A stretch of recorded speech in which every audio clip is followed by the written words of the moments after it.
Do you want to maximize your success with NCUA? Join Mark Treichel as he shares with you the insider's view on passing your exam with flying colors. The With Flying Colors podcast is sponsored by Credit Union Exam Solutions by Mark Treichel. If you would like to work directly with the Credit Union Exam Solutions team and receive support to optimize your results with NCUA so you save time and money, visit us at marktreichel.com to find out more.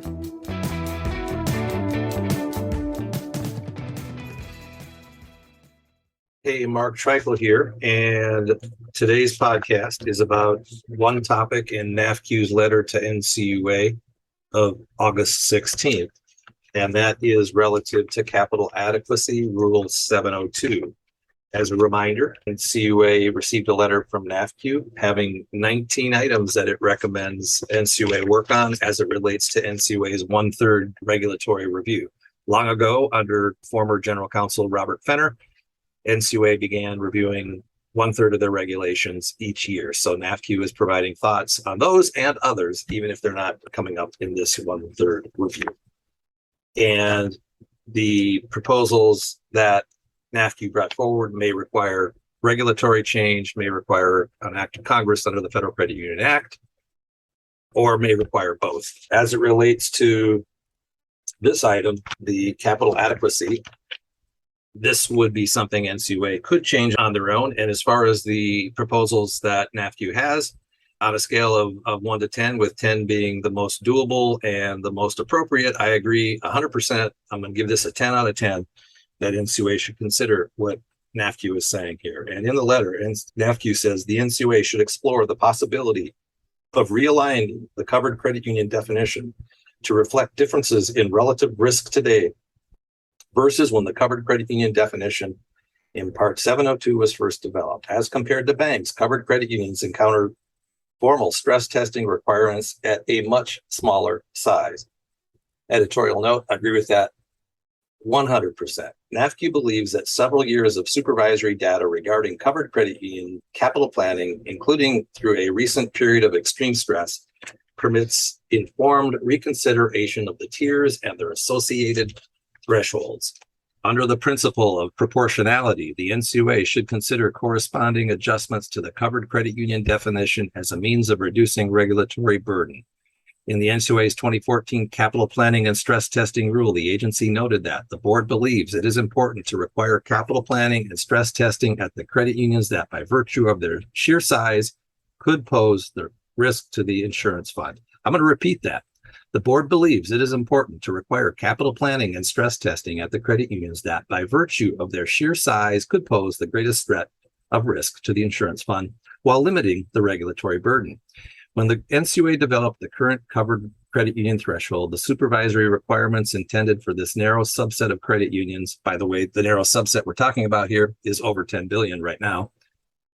This narrow subset of credit unions were designed to match their relative risk to the SIF, i.e. the insurance fund. If the relative risk posed by a Tier 2 or Tier 3 credit union has changed, then it would be appropriate to revisit the tiering thresholds used for enhanced stress testing requirements.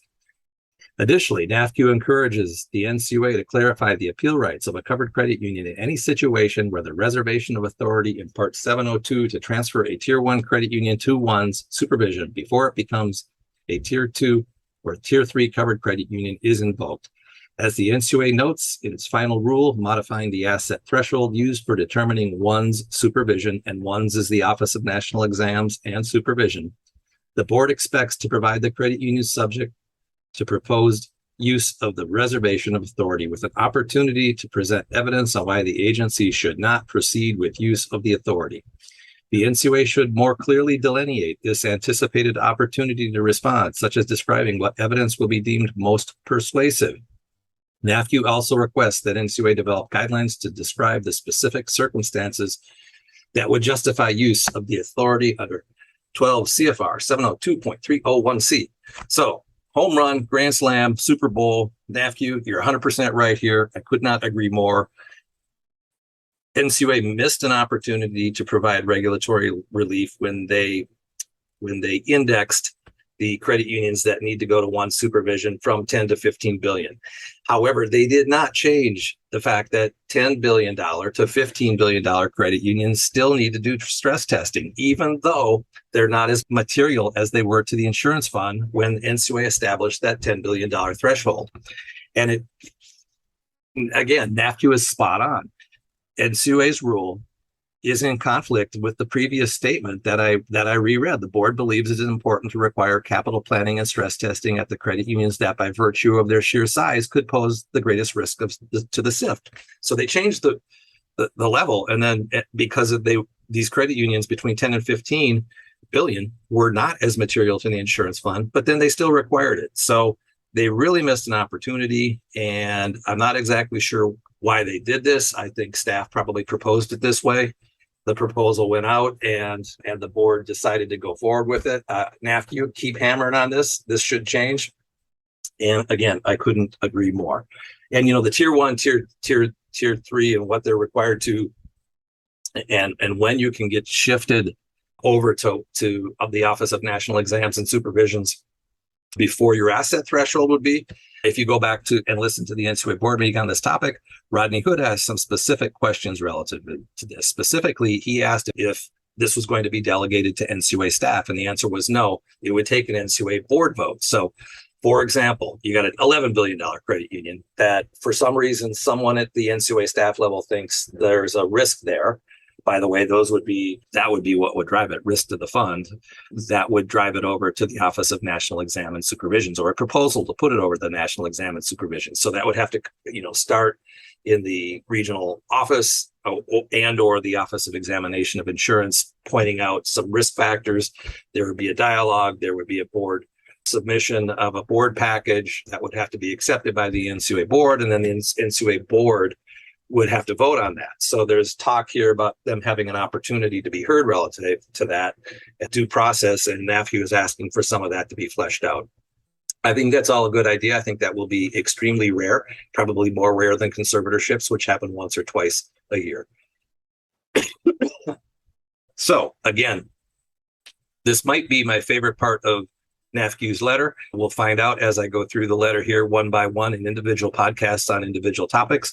Again, there are 19 here. Some of them are in my opinion, immaterial. And I don't expect doing 19 podcasts, but I'm going to group a couple of them together. But that's it here on the proposal by that NCUA reconsider rule changes to 702 capital adequacy. Again, NAFCU, perfect.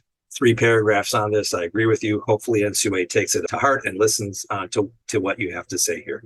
That's it for this episode of With Flying Colors. I appreciate you listening, and I hope you'll listen again next time. Mark Treichel signing off with Flying Colors.